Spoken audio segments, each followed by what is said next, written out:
In today's video, we will be studying the different types of point mutations in DNA and how those mutations affect transcription of mRNA and therefore translation of amino acids. Here we are given our original DNA sequence. mRNA must be transcribed in the 5' to 3' direction. Because of this, we can assign the top strand to be the coding strand because it also runs in the 5' to 3' direction, and the bottom strand to be the template strand. RNA polymerase will move along the template strand, transcribing the mRNA in the 5' to 3' direction.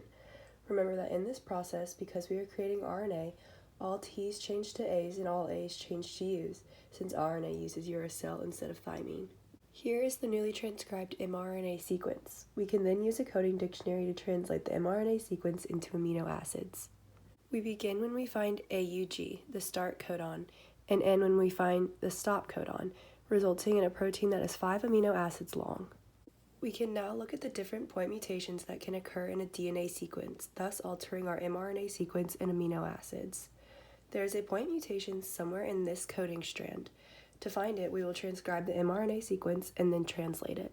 When comparing the original amino acid sequence and the mutated amino acid sequence, we see that the third amino acid has changed. This is a missense mutation. We can see that the T in the original DNA strand changed to a G in the mutated DNA strand. This is a pyrimidine changing to a purine. This is a transversion mutation. In the next mutation, we will repeat the previous steps, transcribing the mutated DNA to mRNA and then translating to the amino acid sequence. Here we see that after our start codon, we immediately get a stop codon. This is known as a nonsense mutation.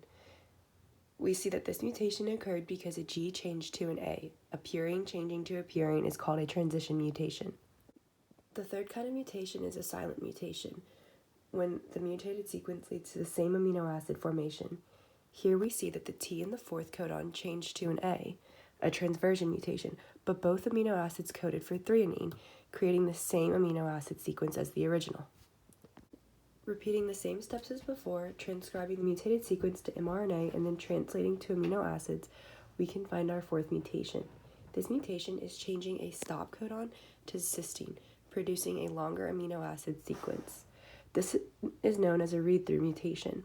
This mutation occurred because an A changed to a C, a purine to a pyrimidine. This is a transversion mutation.